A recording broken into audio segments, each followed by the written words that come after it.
Sejam bem-vindos a mais um programa Grandes da Bola.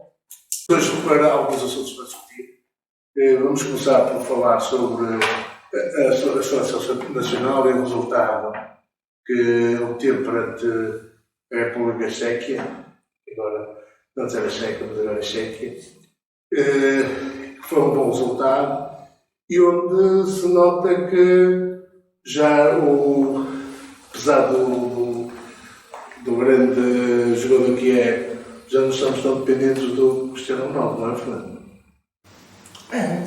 O Cristiano Ronaldo ontem até esteve abaixo do nível médio dos jogadores da seleção, não é? Portanto, eu acho que foi uma exibição de Portugal bastante consistente. Dos últimos 20 ou 30 jogos, acho que foi daquelas em que teve uma melhor... foi dominante e teve uma melhor performance. Pronto, elogiar sem dúvida como man of the match o Diogo Dalot, que vem mais uma vez daquela geração do Porto. E gostei também bastante do Bruno Fernandes. Eu, digamos, na seleção não creio que ele tenha estado nos últimos jogos ao seu melhor, mas esta exibição foi muito boa. E também, curiosamente, gostei, que é um jogador que não gosto particularmente na seleção, mas gostei do William Carvalho no meio campo, principalmente na primeira parte. Agora, acho que o treinador tem muitas soluções tem muitas soluções à sua disposição. E pronto, o resultado podia ficar um bocadinho tremido com um penalti concedido, oferecido pelo Cristiano Ronaldo, que ele também já tinha levado uma tomada na cara e protegeu ali a cara de receber a bola e deu um penalti que se os checos marcaram, mesmo no final da primeira parte, punham um resultado ainda indefinido. Mas pronto, Portugal ganhou, ainda teve ainda por cima o suplemento de ver a Espanha a perder em casa com a Suíça, o que nos permite agora jogar, não digo jogar para o empate, mas permite que o empate nos dê a prevalência, o primeiro lugar e o apuramento. Isto já aconteceu na segunda Liga das Nações e deu um mau resultado. Portanto, esperemos que desta vez as coisas corram melhor. Mas eu, portanto, estou convicto que jogando em Braga, o Ricardo Horta, se jogar, vai marcar um gol. Penso que estarás de acordo com aquilo que falava com o Fernando Semana, mas é uma coisa que eu li nos últimos momentos, ontem e hoje, que o Sporting estava muito desagradado por não haver nenhum jogador do Sporting convocado. Achas que a seleção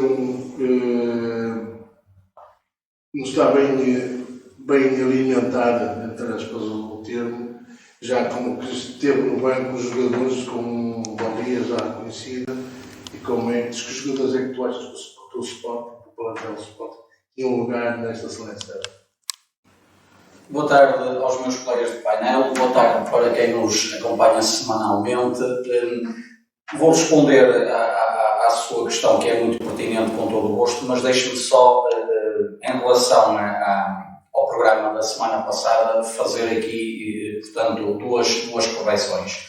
A primeira, quando falámos a semana passada da violência no desporto, eu, quando falei sobre a minha situação pessoal, falei do Dr. Miguel, disse Dr. Miguel Teixeira. Eu quero aqui corrigir e desde já fazer um pedido de desculpa aqui ao Dr. Miguel, porque não é Dr. Miguel Teixeira, é Dr. Miguel Fonseca. Fui eu que fiz confusão com o nome, ninguém me chamou a atenção para a situação, mas eu depois apercebi-me. Aliás, aqui no programa fiquei com a ideia que tinha metido água, entre aspas, com o nome. Portanto, é o Dr. Miguel Fonseca, a quem eu aproveito para endereçar um grande abraço. É um excelente profissional e foi ele que me ajudou nessa questão da Autoridade para a Prevenção e Violência e Combate à Violência no Desporto. E depois também eu tenho precisão, também na sequência desse assunto. Eu disse que nessa época o Sporting foi campeão nacional, o que não corresponde à realidade. Portanto, o Sporting foi campeão nacional na época seguinte, em que os jogos foram todos à porta fechada. Portanto, quando eu tive estes episódios, foi no ano em que o Porto foi campeão, e portanto que o campeonato foi interrompido e depois recomeçou com jogos à porta fechada, mas parte do campeonato foram com jogos à porta aberta. Portanto, o Sporting só foi campeão nacional na época seguinte. Dito isto, em relação à sua pergunta, que é muito pertinente, pronto, eu vou desde já dizer que não sou um fã incondicional da seleção nacional. Eu só tenho um clube, que é o Sporting Clube de Portugal, portanto, é a minha religião, entre aspas, é o Sporting Clube de Portugal. Gosto de ver a seleção, principalmente nas fases finais dos europeus e nos mundiais. Tirando isso, não dou grande importância à seleção. E tanto não dou que a maioria dos jogos eu não vejo. E contra a Chequia vi partes do jogo, não vi o jogo na totalidade. É certo que a seleção aparentemente ganha o jogo com facilidade. Concordo aqui com o meu colega que se houvesse portanto, se a Chequia fizesse o 2-1 ali em cima do intervalo, naquele penalti desperdiçado, as coisas poderiam se ter complicado. Quanto à questão dos jogadores do Sporting, é difícil responder a essa pergunta. Agora, uma coisa é certa, e é difícil responder a essa pergunta porquê? Porque o Sporting, a seleção de Portugal, tem um naipe de jogadores com muita qualidade, é um facto. E há sempre ali uma base de recrutamento de 40 jogadores a 50 jogadores que estão, portanto, ali na lista do selecionador. Qualquer um deles pode ser chamado, e já foram praticamente todos chamados, uns mais, outros menos. Portanto, não é fácil de gerir. Já num clube com 23, 24, 25 atletas, não é fácil de gerir por vezes. Não é? Há sempre um jogador ou outro mais descontente, porque joga menos, é menos vezes convocado e tudo isso. E depois cada um de nós é um treinador de bancada, como se costuma dizer. Portanto, e na seleção acontece isso com a maior das naturalidades.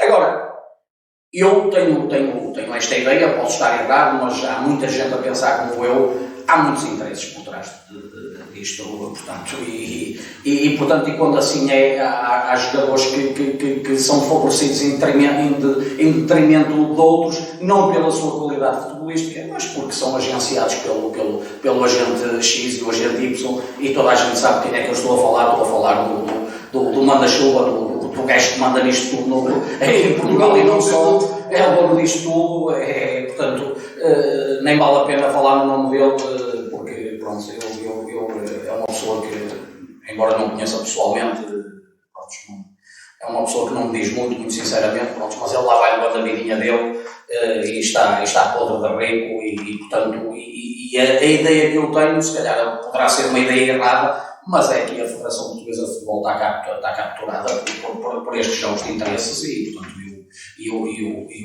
o empresário tem uma força muito grande a nível de federação e da seleção e, portanto, não sei se o Fernando Santos não me parece que seja homem para se deixar coagir por estes interesses, mas o que é certo é que em determinados momentos chegamos à conclusão que de facto é isso que dá, que é essa a sensação que a grande maioria que está atenta ao fenómeno da seleção nacional aparentemente pensa como eu. Obrigado, Carlos.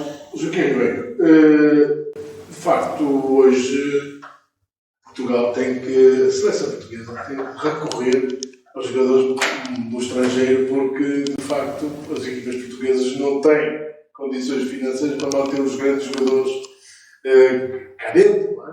Como é que tu vistes o jogo da seleção e como é que tu analisas esta propensão para a crítica normalmente à seleção nacional, porque não é só o Sporting que tem vai trespassando as equipas nacionais esta crítica quase seguida à seleção nacional, ou é porque não pensa bem nos jogos, ou é porque chama quem não deve.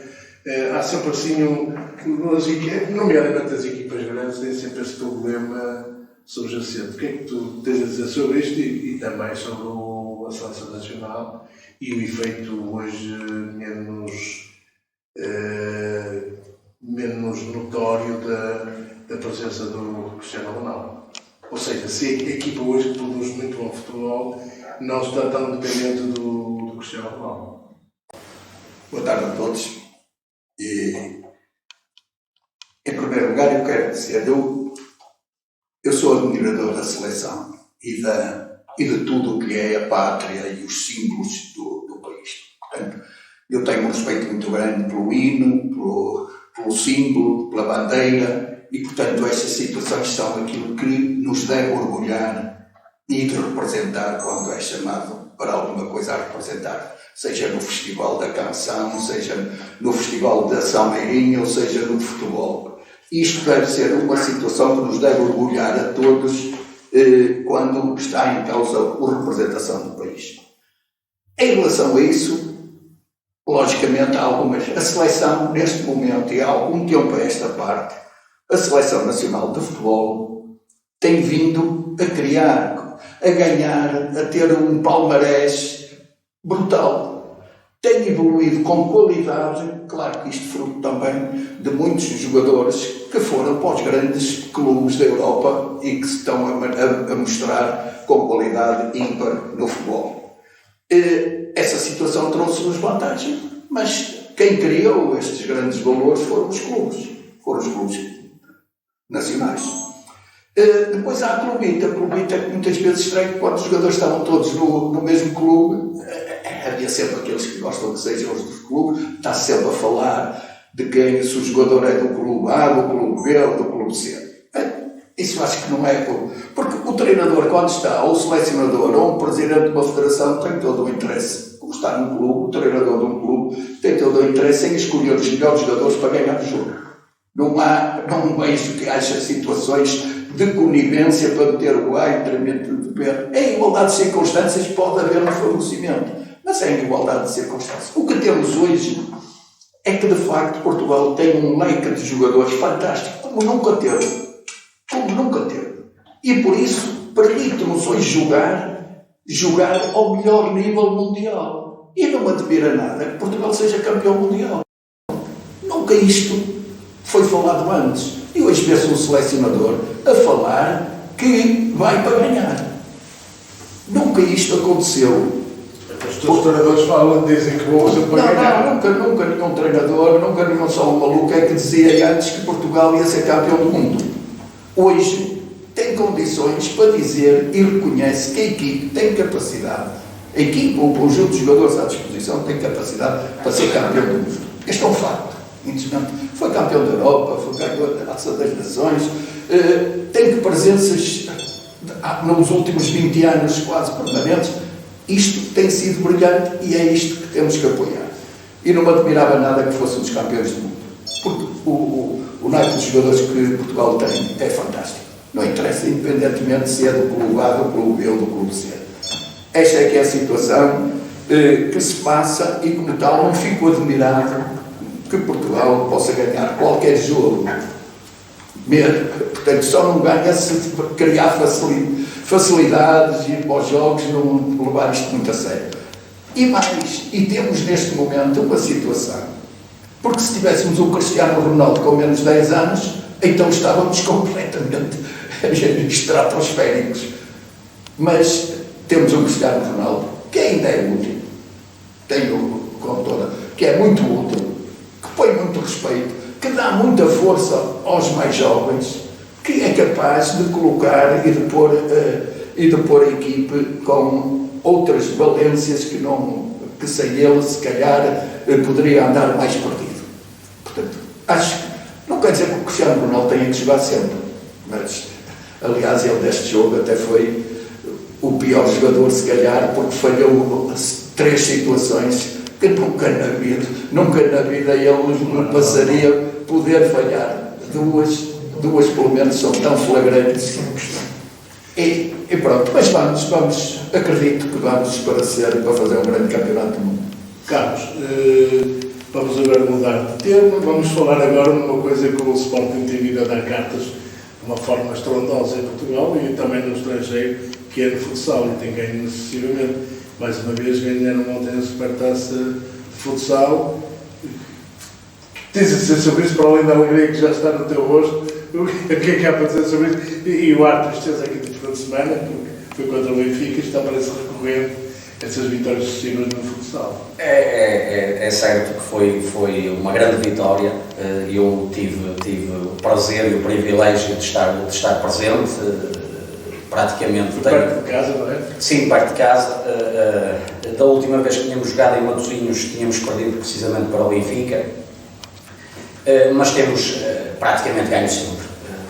portanto em Gondomar também estive sempre presente e ganhamos sempre, por norma, e eu ainda ontem mais uma vez brinquei com o Miguel Ângelo, que uma vez em Gondomar, no final de um Sporting Benfica, ele estava a jogar Benfica na altura, tinha ido do Sporting para o Benfica, e eu à saída mandei-lhe uma boquita, ele estava lá com os familiares e portanto não gostaram muito. Eu disse ao Miguel, disseste que ias para o Benfica para ganhar títulos, afinal de contas, olha, hoje mais um título. Já tive a oportunidade de estar com ele a época passada em Alvalade, se não me falha a memória, foi num Sporting de Manchester City, que eu encontrei lá nas proximidades de Alvalade com a filha, falámos sobre isso pessoalmente, tirámos uma foto de família, e ontem voltei-lhe a falar nisso, ele ontem não jogou, ficou de fora, e voltei-lhe a relembrar isso. E ele, quer em Alvalade, da época passada, quando lhe falei sobre isso, ele lembrava-se perfeitamente, porque houve ali um sururu, veio logo a polícia e tal, e não sei o quê, mas as coisas ficaram por ali, não houve problema de maior, e ontem mais uma vez falei nisso. Portanto, ontem foi mais uma jornada de uma grande propaganda do futsal. O futsal, na minha humilde opinião, depois do futebol, é a modalidade com que os adeptos que gostam do desporto mais gostam de ver, quer ao vivo, quer na televisão. Eu falo por mim, a minha modalidade preferida era o hóquei patins antes de haver o futsal. A partir do momento em que o futsal, portanto, derivou do futsal, do futebol salão, futebol 5 e depois o futsal, ou o futebol 5, já não sei bem se foi futebol 5 primeiro, mas eu acho que foi primeiro o futebol de salão, depois o futebol 5 e o futsal. Portanto, é a minha segunda modalidade a seguir ao futebol e penso que genericamente será assim. Portanto, ontem, quer dentro da quadra, quer fora da quadra, foi um grande espetáculo de futsal.